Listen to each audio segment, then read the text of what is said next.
যারা অপরাধী তাদের সবার আমি ফাঁসি চাই। জেল হেফাজতে কিছুই হবে না এদের। তদন্ত হবে, বিচার হবে। বিচার না হলে তো আমি ছাড়বো না কাউকে। যারা আমার মেয়ের সঙ্গে এই অপু মুখার্জি এবং সোমনাথ দে এরা হচ্ছে লাস্ট তথ্য প্রমাণটুকু আমার মেয়েকে পুড়িয়ে দিয়ে নষ্ট করেছে। প্রথম খবরটা এলো যে এটা সুইসাইড হয়েছে, কারণ আরজি করে এর আগেও সুইসাইড হয়েছে, তো স্বাভাবিকভাবেই এইটা একটু সুইসাইড। তখন আমার মনে হলো যে রাতের বেলা এরকম একটা সুইসাইড হলো, অথচ আমি ডিউটি থাকাকালীন জানতে পারলাম না। আমার খুব কৌতূহল হলো। তখন আমি আর কি যখন অ্যাকচুয়ালি আমার কলিগই তো, আমি যাকে ছেড়ে এসেছি সে সবার আগে জানবে। সন্দীপ ঘোষের পন্থী যারা ছিল ডাক্তাররা, তারা ডিউটি করবে না। তারা কী করতো, তারা ডিউটি না করে তারা থ্রেট দিত। তারা থ্রেট দিয়ে তার অন্য সহকর্মীকে কাজ করাতো। তখন তো আমরা কিছু জানতাম না, আপনি জানতেন না আমি জানতাম, কিছুই জানতাম না যেটা কি হয়েছে। তখন আমরা জানি একটা দুর্ঘটনা এরকম। আরজি করে ডক্টর অভয়া কিভাবে মারা গিয়েছিল, এমনকি সেই দিন রাতে কি এমন কাণ্ড ঘটেছিল, এইবার সরাসরি সেই তথ্য প্রকাশ করে দেয় ডক্টর তাপস। অভয়ার পাশাপাশি সেই রাতে ডিউটি করেছে এই তাপস। তবে কি ঘটেছে, এমনকি কার প্ল্যানে অভয়াকে দুনিয়া থেকে সরিয়ে দিয়ে সুসাইড বলে এটাকে ধামাচাপা দেওয়া হয়েছে, তার আসল রহস্য আজকের এই ভিডিওতে জানতে পারবেন। তাছাড়াও অভয়ার কাণ্ডে আসলে কতজন ব্যক্তি জড়িত ছিল তা সবকিছু এই ভিডিওতে দেখাবো। তো দর্শক চলুন বাড়তি কথা না বলে ভিডিও স্ক্রিনে চলে যাই। নেপালি একটা মেয়েকে দিয়ে সবসময় চেষ্টা করতো বিভিন্ন রকমভাবে বিভিন্ন জনকে ব্ল্যাকমেল করার। এই যে যেমন বামপন্থীরা বলছে না, যে কালকেও আমি দেখলাম বেশ কয়েকটা ভিডিও, যে সেদিন কলধান দাশগুপ্ত আর মীনাক্ষী তারা যদি ওই বডিটা না আটকাতো তাহলে সবাই সুইসাইড জানতো। মানে এর থেকে মিথ্যে কথা আর কিছু হতে পারে না। সন্দীপ ঘোষের টাকা চলে যেত কালীঘাটে।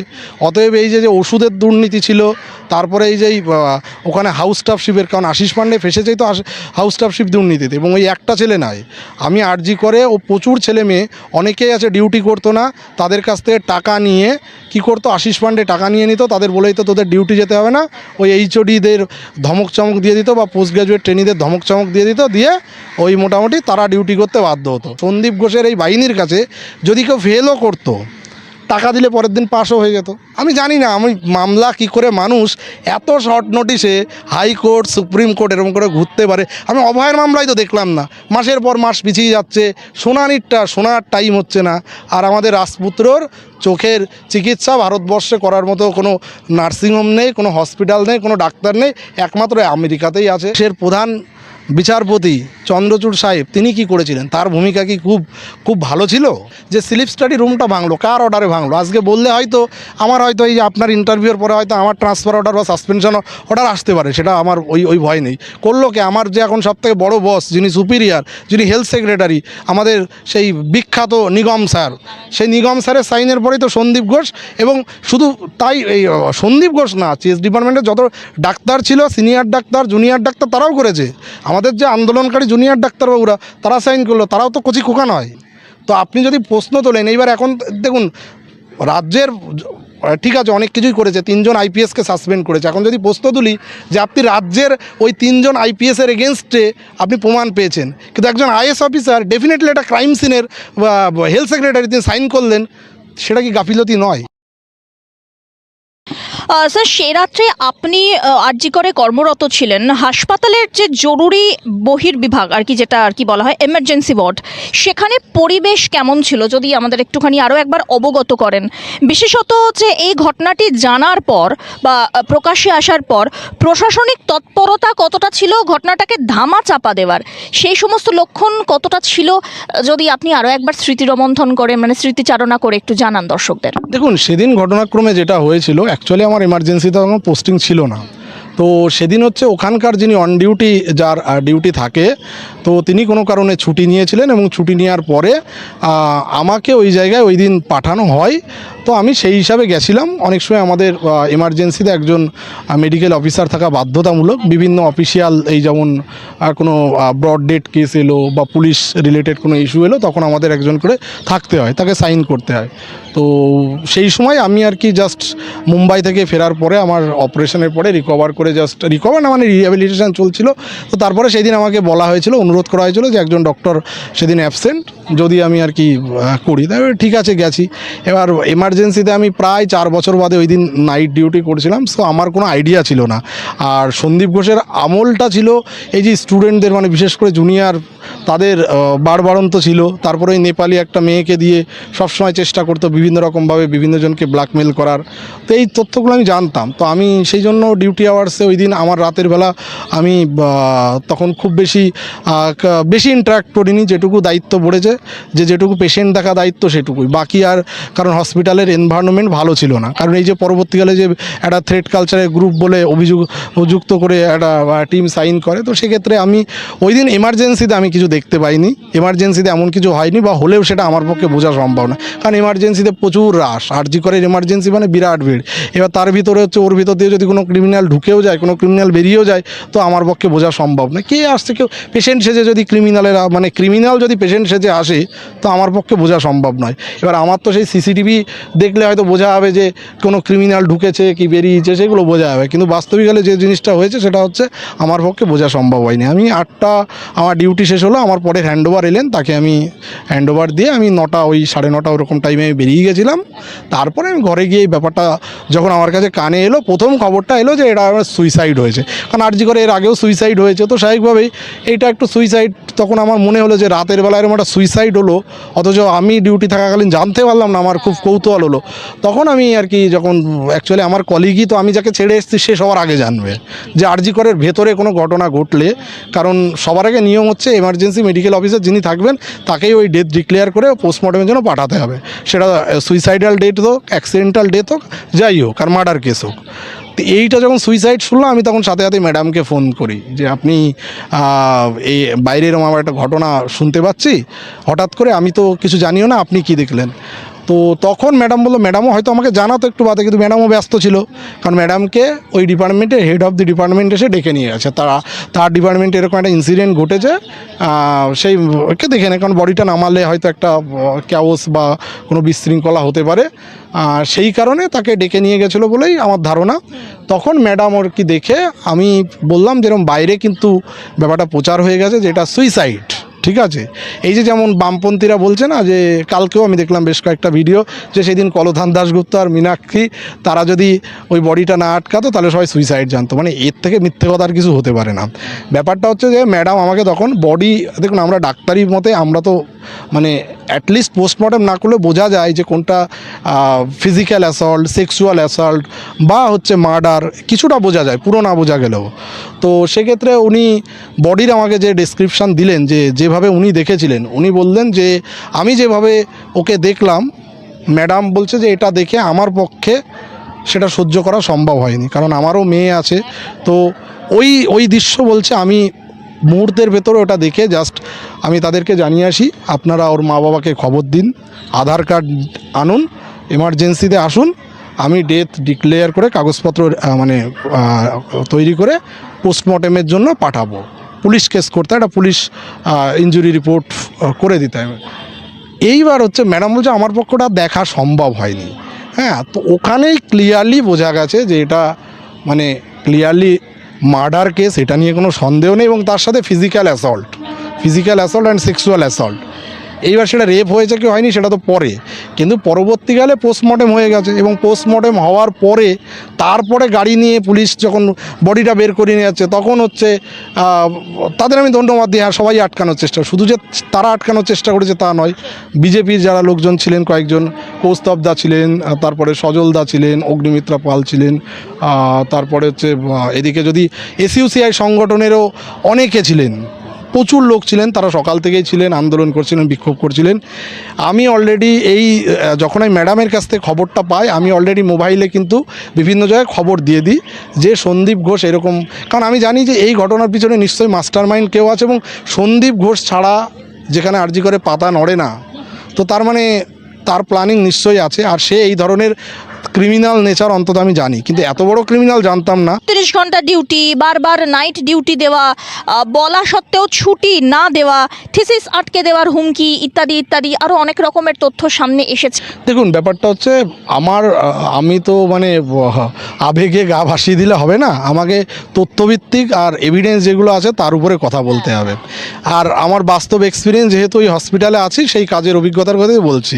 কারণ গত ওই টাইম পিরিয়ডে কর্তৃপক্ষ বলতে কে, কর্তৃপক্ষ মানে সন্দীপ ঘোষ, আর সন্দীপ ঘোষই হচ্ছে স্বাস্থ্য ভবন। অতএব সে যা করবে, সন্দীপ ঘোষের বিরুদ্ধে আপনি স্বাস্থ্য ভবনে কমপ্লেন করবেন, মমতা ব্যানার্জিকে কমপ্লেন করবেন, কোনো তো লাভ নেই। আর তার আন্ডারে সে যা বলবে সেটাই চলবে। তো সেই জায়গায় দাঁড়িয়ে থেকে দেখুন, ওষুধ মানে অনেকগুলো বিষয় ছিল আমাদের পশ্চিমবঙ্গের যে স্যালাইন যেটা নিয়ে মিদনাপুরে যে কাণ্ডটা হলো, সেখানে একটা ওষুধের কোয়ালিটি নিয়ে একটা খারাপ প্রশ্ন ছিল, সেই জায়গাটা তো অস্বীকার করা যায় না, সেটা প্রুফড ঘটনা সত্যি। তারপরে হচ্ছে যে সন্দীপ ঘোষের পন্থী যারা ছিল ডাক্তাররা, তারা ডিউটি করবে না, তারা কী করতো, তারা ডিউটি না করে তারা থ্রেট দিত, তারা থ্রেট দিয়ে তার অন্য সহকর্মীকে কাজ করাতো। আমার মানে একটা জুনিয়র ছেলে, সে হচ্ছে মানে ফিজিক্যালি চ্যালেঞ্জড, এবং এতটাই ফিজিক্যালি চ্যালেঞ্জড, সে হচ্ছে হুইল চেয়ারে মানে তার একটা বিশেষ রোগের কারণে গত বছর এই ঘটনার পর সে একদিন আমাকে স্বীকার করছে যে দাদা, আমরা যেটা হয়, যদি কোনো সহকর্মী কখনো যদি তার কোনো সমস্যা হয়, অসুস্থ হলো, তো আমরা চেষ্টা করি যে তার জায়গায় আমরা ডিউটিটা করে দেওয়ার, বা তাকে সেই সময় একটু কম কষ্ট করিয়ে আমরা করি। এটা ডাক্তারদের ভিতরে টেন্ডেন্সি, তবেই ডাক্তার হওয়া যায়।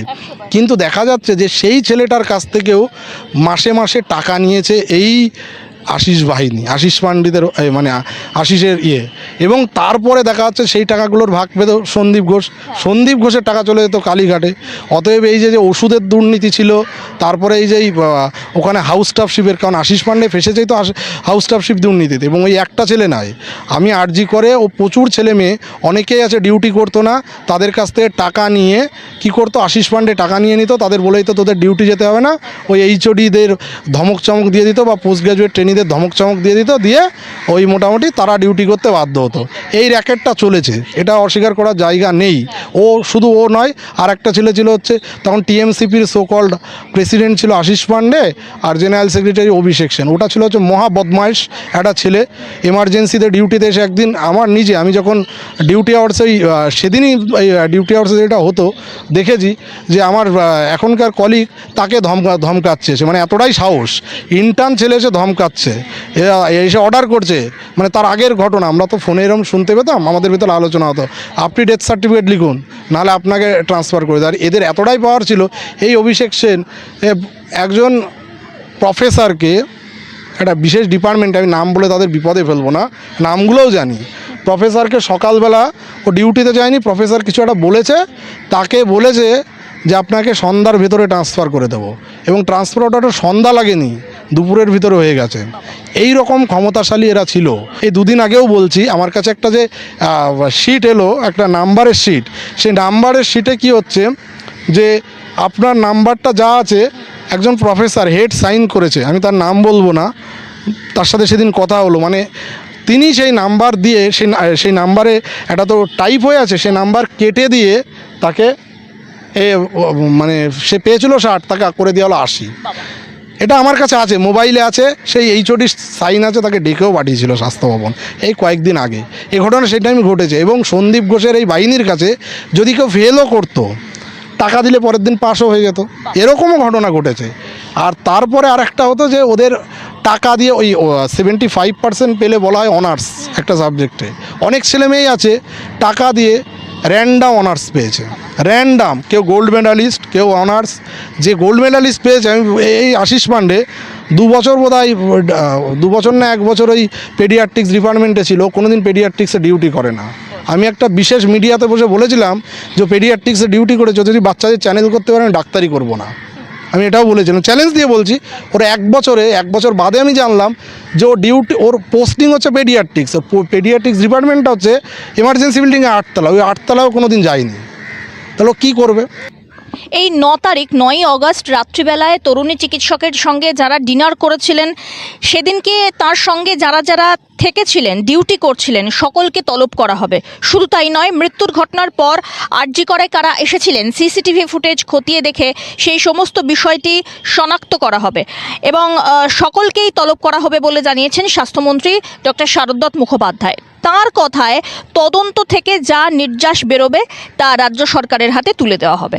ঠিক আছে, ভালো কথা, কিন্তু এতদিন তাহলে সিবিআই কি করলো?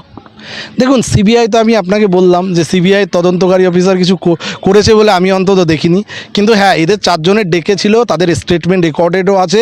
সেইগুলো যে স্টেটমেন্ট দিয়েছে এটা বিশ্বাসযোগ্য নয়, যে একটা মেয়ের ওই জায়গায় রেপ অ্যান্ড মার্ডার হয়ে গেলে কেউ কিছু দেখতে পায়নি, যেটা সিবিআই ওখানে বোঝানোর চেষ্টা করেছে। কেউ বলেছে হোস্টেলে চলে গেছিলাম, কেউ বলেছে নিচে এসছে, কেউ বলেছে পেশেন্ট দেখছিল, আর ওদিকে মুহূর্তের ভিতরে একটা এরকম নৃশংস রেপ অ্যান্ড মার্ডার হয়ে গেল। মেয়েটা তো ফাইট করলো, কেউ কোনো আওয়াজও শুনতে পেল না, শুধু ডাক্তারও নয়, ডাক্তারদের স্টেটমেন্টটা সাবমিশনে আছে, নার্সদের নেই, নার্সদের কোনো যারা নার্সিং স্টাফ তাদের কোনো উইটনেস সেখানে নেয়নি, গ্রুপ ডি স্টাফ যারা ছিল তাদের নেয়নি। তো এই যে লুফলসগুলো এগুলো তো করেনি। এবার স্বাস্থ্য ভবনের এখতিয়ার আছে, যেহেতু স্বাস্থ্য ভবনের আন্ডারেই সমস্ত মেডিকেল কলেজ, তারা এটা করতে পারে। কিন্তু এই যে আপনি কিছুক্ষণ আগে বললেন যে স্লিপ স্টাডি রুম ভাঙা হলো, স্লিপ স্টাডি রুমটা কেন ভেঙেছিল? একটা ক্রাইম সিন। দেখবেন এই কেসের বললাম না, জুডিশিয়ারি থেকে শুরু করে ইনভেস্টিগেটিং এজেন্সি সবাই এই জায়গাটায় মানে তাদের যে দায়িত্ব তারা কেউ ভূমিকাটা পালন করেনি। ওখানে এই যে ইন্দিরা মুখার্জি ক্রাইম সিনটাকে তো প্রথমত মাছের বাজার করেছিল। ওই সেই একটা যে কেসটা ছিল, আমি তার নামটা বলতে পারবো না বলে বলছি, আর একটা রেপ কেসেরও মাছের বাজার হয়েছিল, আরজি করের এই ক্রাইম সিনটাও মাছের বাজার। সেই মাছের বাজারকে ডিফেন্ড করলেন কে? ইন্দিরা মুখার্জি। তিনি কি বললেন যে ওর 40 ফুট সম্ভবত তার ক্রাইম হয়েছিল। হ্যাঁ, আমি তলোয়ার মার্ডার কেসে, যেহেতু আমি নামটা নিতে চাইছি না, তার সেটা মাছের বাজার হয়েছিল এবং সেই মাছের বাজারের জন্য ফিঙ্গারপ্রিন্ট বের করতে পারেনি, তো ভবিষ্যতে সেটা নিয়ে সমস্যা হয়েছিল। তো এইবার ব্যাপারটা হচ্ছে যে এই যে মাছের বাজার হলো, ওখানে অভিজ্ঞকে দেখতে পাওয়া গেলো, তাকে বলা হলো ফিঙ্গারপ্রিন্ট এক্সপার্ট। কে বললো? এই হচ্ছে ইন্দিরা মুখার্জি। তারপরে হচ্ছে সন্দীপ ঘোষের পিএ প্রসূন চ্যাটার্জি, সে হচ্ছে আবার ডেটা এন্ট্রি অপারেটর, ডেটাগুলো ওড়ানোর জন্য হয়তো নিয়ে গেছিলো। আবার একজন লয়ার নিয়ে গেছিলো, কী জন্য তার নাম শান্তনু না কি সামথিং নাম, ওই সন্দীপ ঘোষের, যখন আইনগত কি করা যায়। আবার কয়েকজন ডাক্তার ছিল, তারা ফরেন্সিকের, তারা হয়তো এভিডেন্স মেটানোর জন্য নিয়ে গেছিলো। এটা গোটা পরিকল্পিতভাবে করা হয়েছিল। আর পরবর্তীকালে যেটা হলো যে স্লিপ স্টাডি রুমটা ভাঙলো, কার অর্ডারে ভাঙলো? আজকে বললে হয়তো আমার হয়তো এই আপনার ইন্টারভিউর পরে হয়তো আমার ট্রান্সফার অর্ডার বা সাসপেনশন অর্ডার আসতে পারে, সেটা আমার ওই ভয় নেই। করলো কে? আমার যে এখন সবথেকে বড় বস, যিনি সুপিরিয়ার, যিনি হেলথ সেক্রেটারি, আমাদের সেই বিখ্যাত নিগম স্যার, সেই নিগম স্যারের সাইনের পরেই তো সন্দীপ ঘোষ। এবং শুধু তাই, এই সন্দীপ ঘোষ না, চেস ডিপার্টমেন্টের যত ডাক্তার ছিল, সিনিয়র ডাক্তার, জুনিয়র ডাক্তার, তারাও করেছে। আমাদের যে আন্দোলনকারী জুনিয়র ডাক্তারবাবুরা, তারা সাইন করলো, তারাও তো কচি খোকা নয়। তারা সাইন করলো কোন বেসিসে? তারা ক্রাইম সিনের ভেঙে দিতে হবে সংস্কারের নাম করে ভেঙে দিলাম, সই করে দিলাম। তো আপনি যদি প্রশ্ন তোলেন, এইবার এখন দেখুন রাজ্যের, ঠিক আছে অনেক কিছুই করেছে, 3 জন আইপিএসকে সাসপেন্ড করেছে। এখন যদি প্রশ্ন তুলি যে আপনি রাজ্যের ওই 3 জন আইপিএসের এগেনস্টে আপনি প্রমাণ পেয়েছেন, কিন্তু একজন আইএস অফিসার ডেফিনেটলি একটা ক্রাইম সিনের হেলথ সেক্রেটারি তিনি সাইন করলেন, সেটা কি গাফিলতি নয়? আর তাছাড়াও এই যে আমাদের এখন বর্তমান বিজেপি সরকার, যে সরকার এলো, সেই সরকার যত অভিযোগ স্বাস্থ্য ভবনের বিরুদ্ধে করেছে বা আমরা করেছি, যেদিন মন্ত্রিসভা গঠন হলো তার আগের দিন সমস্ত দপ্তরেরই প্রায় আইএস অফিসার চেঞ্জ হয়েছে, কিন্তু এই রাজ্যটাই চেঞ্জ হলো অভয়া কেস আর স্বাস্থ্য ভবনের দুর্নীতির উপর দাঁড়িয়ে। স্বাস্থ্য ভবনের হেলথ সেক্রেটারি কিন্তু চেঞ্জ হলো না, তার নিচেও যারা আধিকারিকরা আছে তারাও কিন্তু চেঞ্জ হলো না। এদিকে স্বাস্থ্যমন্ত্রী আরও একটি বিষয় জানিয়েছেন যে রাজ্যে পালা বদলের পর এই যে অভয়ার কেস, যেটি কার্যত স্তিমিত হয়ে গিয়েছিল, বিজেপির নতুন সরকার এসে পুনরায় এই মামলা পুনরুজ্জীবিত করলো। শুধু তাই নয়, নতুন করে পৃথক তদন্ত চালু হচ্ছে, স্বাস্থ্য ভবনের তদন্তের আওতায় আনা হচ্ছে অভয়ার সহকর্মীদের। আপনি কি বলবেন? এ তো দেখুন খুব স্বাভাবিক, মানে শুধু সহকর্মী বলে নয়, আমি তো মনে করি ওই দিন ওই ফ্লোরে যারা যারা ছিল, সেক্ষেত্রে সহকর্মী বলতে শুধুমাত্র ডাক্তার নয়, সে তো নার্সিং স্টাফ থাকে, সেখানে আপনার গ্রুপ ডি স্টাফ থাকে, সিকিউরিটি থাকে, বা সেখানে কোনো আননোন পেশেন্ট পার্টি সেজে কেউ গেছে কি না, সেখানে বেশ কিছু আনইউজুয়াল ফেজ আছে, সিবিআই লিখেছে কুড নট বি আইডেন্টিফাইড, এবং সেটাকে কে আইডেন্টিফাই করেছে? শুধুমাত্র অনুপ দত্ত গেছে, অনুপ দত্ত বেরিয়েছে, বাকিগুলো কুড নট বি আইডেন্টিফাইড। এই সেম কথা আমি সিবিআই অফিসে অভয়ের মা বাবার সাথে গিয়ে জিজ্ঞাসা করেছিলাম সীমা পাউজা ম্যাডামকে, যে আপনারা যে 2.5 ঘন্টার সিসিটিভি রিপোর্ট জমা দিয়েছেন সেখানে লিখছেন কুড নট বি আইডেন্টিফাইড শুধুমাত্র, এবং সঞ্জয় রায়কে কে আইডেন্টিফাই করছে? অনুপ দত্ত, সে সাসপেক্ট। একজন সাসপেক্ট আরেকজনের সাসপেক্টকে কী করে আইডেন্টিফাই করে? এবং তার উপর দিয়ে সবথেকে বড় বার কনভিকশন অর্ডার হয়েও গেল। অ্যাকচুয়ালি সঞ্জয় রায়ের আইনজীবী ছিল না ঠিক করে, মানে যার জন্যে এই পোস্তটা করেনি। নাহলে কোনো আইনজীবী থাকলে বলতো যে অনুপ দত্ত কী করে তাকে আইডেন্টিফিকেশান করতে পারে, আর ওই আইডেন্টিফিকেশান আবার সাইন আছে আরেকজন, সেকে ইন্ডিয়ান ব্যাংকের একজন ম্যানেজার, আমি নাম দেখেছি, আপনি পড়ে দেখবেন ইন্ডিয়ান ব্যাংকের ম্যানেজার আরজি করে চেস ডিপার্টমেন্টে কে আছে আইডেন্টিফাই করবে। আমি যদি ধরে নিই সে একজন নিরপেক্ষ উইটনেস হিসাবে সাইন করা হয়েছে, তাহলে আরজি করের কোনো কেউ সেটাকে আইডেন্টিফাই করতে দেওয়া হলো না কেন? এবং সর্বোপরি আমি এটা বলেছি যে ওই সিসিটিভিতে কোথাও বলা নেই যে অভয়া আছে। আমি সেটাও জিজ্ঞাসা করি, তখন বলছে না আমরা অভয়াকে করিডোরে দেখেছি, আমরা অত ফুটেজ তো জমা দেওয়া যায় না। আমি বললাম অভয়াকে লাস্ট কখন দেখেছেন সেটা তো আপনাকে সাবমিশন করা উচিত ছিল। অভয়া থাকবে তারপরে তো তার মার্ডার হবে, আপনি যেটা প্রমাণ করেছেন সেটাই তো অভয়াই নেই। এবার আমি যদি ঠিক কাউন্টার প্রশ্ন করি, আমি একদম এইভাবেই সীমা পাউজা ম্যাডামকে বলেছিলাম যে অভয়াকে অন্য জায়গায় মার্ডার করে বা 8তলায় মার্ডার করে ওখানে ডাম্প করা হয়েছে, তখন বলছে না আমরা করিডোরে দেখেছি, আমাদের কাছে সব প্রমাণ আছে। বলছে আপনার কাছে তো প্রমাণ আছে, আপনি সিসিটিভিও দেখাবেন না, আপনি কোর্টেও জমা দেবেন না, কিন্তু আপনি সব আপনার প্রমাণ আপনার কাছে রেখে দেবেন। আমি একটা প্রশ্ন আরও বলেছিলাম যে এই লাস্ট তখন বলেছিলাম যে এই অভয়ের যে বই খাতা যেগুলো আছে ডায়েরি, এগুলো আপনি রিটার্ন দিন। তখন বলছে না আমরা তদন্তের স্বার্থে দিতে পারবো না। তাহলে ঠিক আছে আপনি তদন্ত করুন, তদন্ত করতে তো অসুবিধা নেই, মা বাবার স্মৃতি হিসাবে রেখে দেবে, বা তার জন্য আপনি একটা কাজ করুন, আপনি মোটিভ তো বের করতে পারেননি। আমি অন্তত এই কেসটার পিছনে অনেক দিন ধরে আমি যদি আপনাকে সাহায্য করি অসুবিধা করতে, আপনি ফটোকপি দিন, জেরক্স দিন, টাকা আমি দিয়ে দিচ্ছি, বলছে সেটাও দেওয়া যাবে না। তাহলে কী লুকোচ্ছে? উনি যে ডেফিনেটলি লুকিয়ে গেছে এটা অস্বীকার করার জায়গা না। আমি অনেক রকমভাবে বলেছি, দেখুন এই সমস্ত কথাগুলোই কোর্টের বেশিরভাগটাই হাইকোর্টে পিটিশানে ছিল বলেই আজকে সীমা পাউজা ম্যাডামকে সরিয়েছে। ডেফিনেটলি সিবিআই কোনো তদন্ত করেনি, এটা একদম চোখ বন্ধ করে বলে দেওয়া যায়। সেটি হচ্ছে প্রথমে কলকাতা হাইকোর্ট, যেহেতু এতক্ষণ ধরে আর কি কোর্ট কাছারির কথাই হচ্ছিল, কলকাতা হাইকোর্ট, তারপরে সুপ্রিম কোর্ট, ফের কলকাতা হাইকোর্ট, আবার সেই হাইকোর্ট হয়ে সুপ্রিম কোর্টে অভিষেক বন্দ্যোপাধ্যায় গিয়েছিলেন, কেননা সেই তার চোখের চিকিৎসার জন্য বিদেশে যাওয়ার অনুমতি চেয়ে। অবশেষে কিছুটা হলেও স্বস্তি মিলল, বিদেশ যাওয়ার অনুমতি দিলেন সুপ্রিম কোর্টের প্রধান বিচারপতির বেঞ্চ। তাহলে কি অভিষেকের চ্যাপ্টার এই পলাতক অভিষেক হয়েই কি আগামী দিনে শেষ হতে চলেছে? না দেখুন, দেশের মানুষ অভিষেক ব্যানার্জির হয়তো ভরসা করে না, কিন্তু সুপ্রিম কোর্টের মাননীয় বিচারপতিরা ভরসা করছেন। আমরা ভরসা না করলে বিচারপতিরা করছেন, বিচারপতিরা ভরসা করেই তাকে ছাড়ছেন। এখন ভানুয়াতুতে যাক আর কেম্যান আইল্যান্ডে যাক, যদি চলেও যায়, যেমন বিনয় মিশ্র চলে গেছেন, প্রধান বিচারপতিরা উপায়গুলো হয়তো জানেন, ফেরত আনতেও পারেন। সেটা তো এই যেমন অভয়ের বিচার ক্ষেত্রে যে হয়েছিল, আমার জানা নেই। এই যে বলে না যে আইন সবার জন্য সমান, আমি অন্তত এই ইনস্ট্যান্সে আমি দেখিনি যে একটা অভিষেক, ভারতবর্ষের এত সমস্যা, এত মানুষ, 140 কোটির দেশে, এই কোন নবাব, কোন রাজপুত্র যে তার চোখের চিকিৎসার জন্য সুপ্রিম কোর্ট, হাইকোর্ট এত শর্ট টাইমে শুনানি করে? অন্যান্য মামলা যেখানে ডেট পায় না, আমি দেখেছি অভয়ের মামলা একের পর এক পিছিয়েছে। আর এই অভিষেক ব্যানার্জির এই কদিন আগেই, সপ্তাহখানেক আগে যখন বলা হলো যে তার মামলা কলকাতা হাইকোর্টে 7 দিনের ভেতরে শুনানি কমপ্লিট করতে করবে, তো তারা তো জানিয়ে দিল।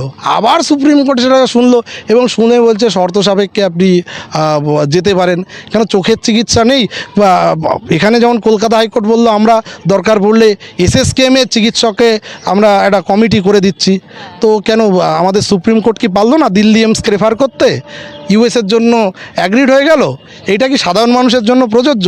এবং যে অভিযোগকারী রাজীব সরকার, তার পোস্টে আমি দেখছিলাম, তিনি লিখেছেন যে তিনি এই অভিষেক ব্যানার্জির কারণে যখন জেলে ছিলেন, তার চিকিৎসা, তার খাওয়া দাওয়া, যে অত্যাচারের সম্মুখীন হয়েছেন, তখন কিন্তু তিনি কোর্টের দ্বারস্থ হয়ে কোনো কিছু পায়নি। আজকের দিনে দাঁড়িয়ে উনি যখন অভিষেক ব্যানার্জির এগেনস্টে অভিযোগ করছেন, তখন কিন্তু উনি দেশের সর্বোচ্চ আদালত থেকে সমস্ত রকম সুবিধা পেয়েছেন। তার সাথে আমি তার একটা খুব সুন্দর বক্তব্য, আমি একদিন একটা কথা কোট করছি, সে আমার সাথে ঘটনাক্রমে আরজি করে এসেছিলো, আমার সাথে দেখা হয়েছিল। বলছে যে আমি তো অভিযোগকারী আর অভিষেক ব্যানার্জি হচ্ছে অভিযুক্ত। তো আমি ভবানী ভবনে গেলাম, অভিষেক ব্যানার্জিকে, অভিযুক্তকে আমাদের দেশের সিস্টেম, মানে পুলিশ কর্ডন করে লিফটে করে নিয়ে যাচ্ছে, আর যে অভিযোগকারী তাকে হচ্ছে বলছে সিঁড়ি দিয়ে ওঠো। এই হচ্ছে আমাদের সিস্টেম। তো তার কথাটা আজকে আমার মনে পড়ছে, তার সেদিনের কথা আর আজকের ফেসবুক পোস্ট। আমি জানি না আমি মামলা কি করে মানুষ এত শর্ট নোটিশে হাইকোর্ট সুপ্রিম কোর্ট এরকম করে ঘুরতে পারে। আমি অভয়ের মামলায় তো দেখলাম না, মাসের পর মাস পিছিয়ে যাচ্ছে, শোনার টাইম হচ্ছে না। আর আমাদের রাজপুত্রর চোখের চিকিৎসা ভারতবর্ষে করার মতো কোনো নার্সিংহোম নেই, কোনো হসপিটাল নেই, কোনো ডাক্তার নেই, একমাত্র আমেরিকাতেই আছে। ঠিক আছে, যাক, এখন কি করা যাবে। দেখুন, আমরা ভরসা না করলে কি হবে, সুপ্রিম কোর্টের বিচারপতিরা। বন্ধুরা, এতক্ষণ থেকে পুরো ভিডিওটি প্রথম থেকে শেষ পর্যন্ত দেখার জন্য আপনাদেরকে অসংখ্য ধন্যবাদ। পুরো ভিডিওতে দেখতেই পেলেন যে এই ঘটনা নিয়ে গোটা দেশে আলোড়ন সৃষ্টি হয়েছিল, কিন্তু আমরা বিচার পাইনি। সবাই প্রতিনিয়ত আন্দোলন করেছে, কিন্তু এটার কোনো ফল হয়নি। একজন অন ডিউটি অবস্থায় ডক্টরকে যেভাবে নির্যাতন করে পৃথিবী ছাড়া করেছে, এমনকি সেইটাকে আবার ধামাচাপা দিয়ে সুসাইড বলা হয়েছে, এইটা তো কোনো মতেই মানার মতো না। তবে অভয়ার বিচার আমরা নিয়েই ছাড়বো, যেটা আমাদের মুখ্যমন্ত্রী সহ অভয়ার মা বাবাও বলে দিয়েছে। তো দর্শক, পুরো ভিডিও দেখার পর আপনাদের মতামত কমেন্ট বক্সে জানাবেন, পারলে ভিডিওটি শেয়ার করবেন। ধন্যবাদ।